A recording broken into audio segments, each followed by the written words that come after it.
Estimados suscriptores, estamos a un capítulo de culminar este fascinante viaje por la majestuosa Babilonia, que nos ha dejado grandes enseñanzas sobre cómo bien administrar y multiplicar nuestro dinero. Capítulo 11. Un resumen histórico de Babilonia. No ha habido en el curso de la historia una ciudad más atractiva que Babilonia.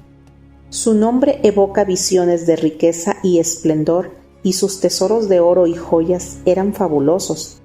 Podríamos pensar que una ciudad así tenía un emplazamiento maravilloso, rodeada de ricos recursos naturales como bosques o minas en un exuberante clima tropical. No era el caso. Se extendía a lo largo del curso de los ríos Tigris y Éufrates en un valle árido y plano. No había bosques, minas, ni tan solo piedra para la construcción. No estaba en una vía comercial natural y las lluvias eran insuficientes para la agricultura. Babilonia es un ejemplo de la capacidad del hombre para alcanzar grandes objetivos usando los medios que tiene a su alcance. Todos los recursos habían sido desarrollados por el hombre. Todas las riquezas resultaban del trabajo humano. Babilonia poseía tan solo dos recursos naturales: una tierra fértil y el agua del río. Gracias a una de las más grandes realizaciones técnicas de todos los tiempos, los ingenieros babilonios desviaron las aguas del río mediante diques e inmensos canales de irrigación. Los canales atravesaban todos los parajes del árido valle para llevar agua al fértil suelo. Estas obras constituyen uno de los primeros trabajos de ingeniería de la historia, y el sistema de regadío permitió que las cosechas fueran más abundantes de lo que habían sido nunca. Afortunadamente, Babilonia fue gobernada durante su larga existencia por sucesivas líneas de reyes que solo se dedicaron ocasionalmente a las conquistas y los saqueos. Aunque la ciudad se embarcó en diversas guerras, estas fueron locales o eran para defenderse de los ambiciosos conquistadores llegados de otros países que codiciaban sus fabulosos tesoros. Los extraordinarios dirigentes de Babilonia pasaron a la historia a causa de su sabiduría, audacia y justicia. Babilonia no dio orgullosas monarquías que querían conquistar el mundo conocido y forzar a las naciones a someterse. Babilonia ya no existe como ciudad. Cuando las fuerzas humanas que construyeron y mantuvieron la ciudad durante miles de años desaparecieron, se convirtió rápidamente en una desierta ruina. Estaba situada en Asia, a unos 1000 kilómetros del Canal de Suez, junto al norte del Golfo Pérsico. Su latitud es cercana a los 30 grados sobre el ecuador, parecida a la de Yuma, Arizona, y poseía un clima semejante al de esta ciudad, caliente y seco. El valle del Éufrates, en otro tiempo populosa región agrícola, es hoy una llanura árida, barrida por el viento. Las escasas hierbas y los arbustos del desierto luchan contra la arena llevada por el viento. Los fértiles campos, las grandes ciudades y las largas caravanas de los ricos comerciantes ya no existen. Las tribus árabes nómadas son los únicos habitantes del valle desde la era cristiana y subsisten gracias a sus pequeños rebaños. La región está salpicada de colinas. Al menos durante siglos fueron consideradas como tales, pero los fragmentos de alfarería y ladrillos gastados por las ocasionales lluvias llamaron finalmente la atención de los arqueólogos. Se organizaron campañas para realizar excavaciones financiadas por museos europeos y americanos. Los picos y las palas demostraron rápidamente que aquellas colinas eran antiguas ciudades. Las podríamos llamar tumbas de ciudades. Babilonia era una de ellas. Los vientos habían esparcido sobre ella el polvo del desierto durante 20 siglos. Las murallas, originalmente construidas de ladrillo, se habían desintegrado y habían vuelto a la tierra. Así es hoy en día la rica ciudad de Babilonia, un montón de tierra abandonado hace tanto tiempo que nadie conocía su nombre hasta que se retiraron los escombros acumulados durante siglos en las calles. Algunos científicos consideran que las civilizaciones babilónica y las de otras ciudades del valle son las más antiguas de las que se tiene conocimiento. Se han demostrado de manera fehaciente algunas fechas que se remontan hasta los 8000 años de antigüedad. En las ruinas de Babilonia se descubrieron descripciones de un eclipse solar.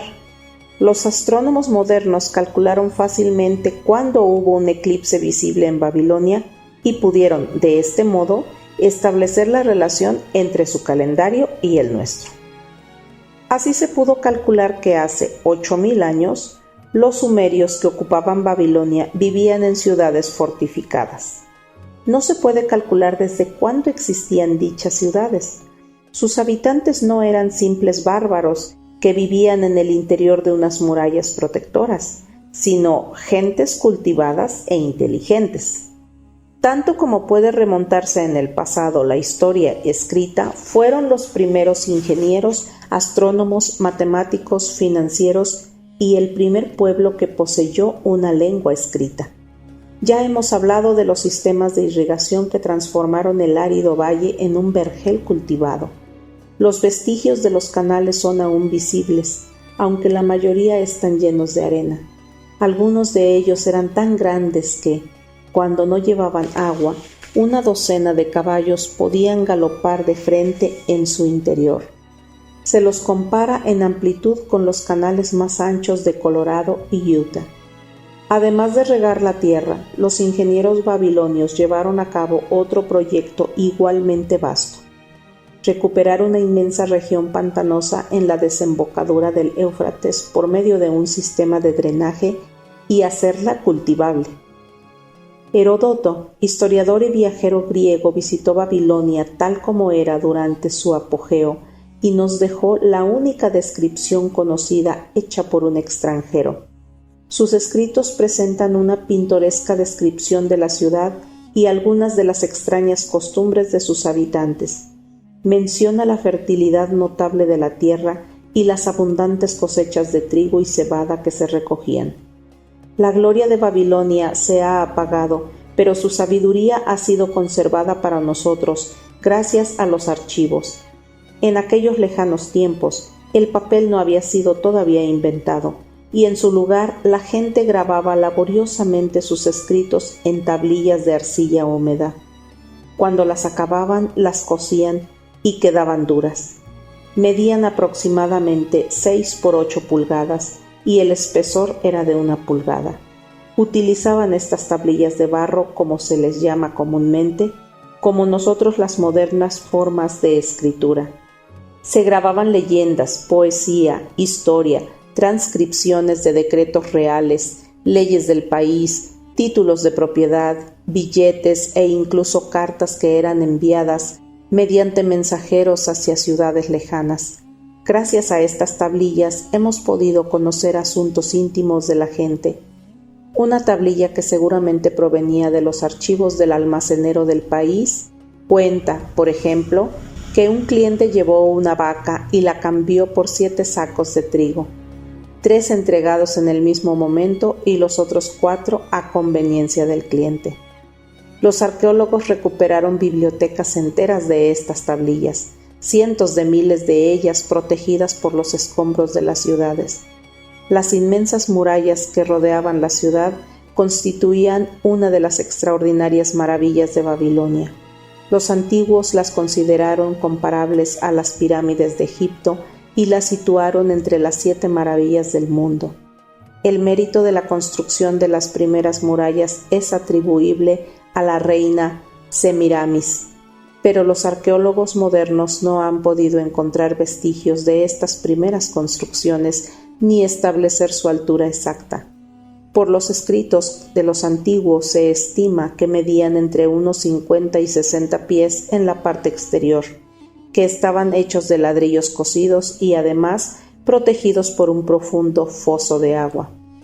Las murallas más recientes y célebres fueron construidas unos 600 años antes de Cristo por el rey Nabopolassar, quien proyectó una construcción tan colosal que no pudo vivir para ver el final de las obras.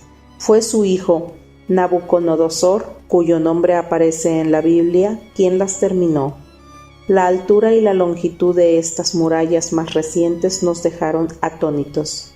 Una autoridad digna de confianza informó que debieron de tener alrededor de 52 metros, es decir, la altura de un edificio moderno de 15 plantas. Se estima que la longitud total era de entre 15 y 17 kilómetros y la anchura era tal que en su parte superior podía correr un carro tirado por 6 caballos. No queda prácticamente nada de esta formidable estructura excepto una parte de los cimientos y el foso. Además de los destrozos de la naturaleza, los árabes se llevaron los ladrillos para construir en otras partes. Uno tras otro, los ejércitos victoriosos de casi todos los conquistadores de ese periodo de guerras invasoras se enfrentaron contra las murallas de Babilonia. Una multitud de reyes asedió Babilonia, pero todo fue en vano. Los ejércitos invasores de aquel tiempo no eran despreciables y los historiadores hablan de fuerzas de 10.000 caballeros, 25.000 carros y 1.200 regimientos de infantes de 1.000 hombres cada uno. A menudo necesitaban 2 o 3 años de preparación para reunir el material de guerra y los depósitos de vituallas a lo largo de la línea de marcha propuesta. La ciudad de Babilonia estaba organizada casi como una ciudad moderna. Había calles y tiendas, vendedores ambulantes que ofrecían sus mercancías en los barrios residenciales, sacerdotes que oficiaban en templos magníficos. Un muro aislaba los palacios reales en el interior de la ciudad. Dicen que esas murallas eran más altas que las de la ciudad. Los babilonios eran artesanos hábiles que trabajaban en la escultura, la pintura, el tejido, el oro y fabricaban armas de metal y maquinaria agrícola. Los joyeros creaban piezas de gusto exquisito y algunas muestras que han sido recuperadas de las tumbas de ricos ciudadanos se exponen en museos de todo el mundo. En una época muy lejana, cuando el resto del mundo cortaba árboles con hachas de piedra o cazaba y luchaba con lanzas y flechas con punta de piedra, los babilonios ya usaban hachas, lanzas y flechas de metal. Eran financieros y comerciantes inteligentes. Por lo que sabemos, fueron los inventores del dinero como moneda de cambio, de los billetes y de los títulos de propiedad escritos. Babilonia no fue conquistada por sus enemigos hasta cerca de 540 años antes de Cristo, pero tampoco entonces fueron tomadas las murallas. La historia de la caída de Babilonia es de lo más extraordinario. Ciro, uno de los grandes conquistadores de la época, proyectaba atacar la ciudad y tomar las murallas intomables. Los consejeros de Nabonidus, rey de Babilonia, le persuadieron para que fuera ante Ciro y librara batalla sin esperar a que la ciudad estuviera asediada. El ejército babilonio, tras consecutivas derrotas, se alejó de la ciudad. Ciro entró por las puertas abiertas de la ciudad, que no opuso resistencia. El poder y el prestigio de Babilonia fueron declinando gradualmente hasta que, al cabo de unos siglos, fue abandonada, dejada a merced de vientos y tormentas que la devolvieron al desierto sobre el que se había alzado en su origen. Babilonia había caído para no volverse nunca a levantar, pero debemos mucho a su civilización. Los eones han reducido a polvo las orgullosas paredes de sus templos, pero su sabiduría aún pervive. ¡Wow! Hemos concluido esta fascinante obra que ha sido inspiración de muchos emprendedores. Te agradezco mucho que hayas escuchado nuestro audiolibro y si hay algún libro que te gustaría escuchar por este canal, por favor, háznoslo saber en comentarios. Hasta la próxima.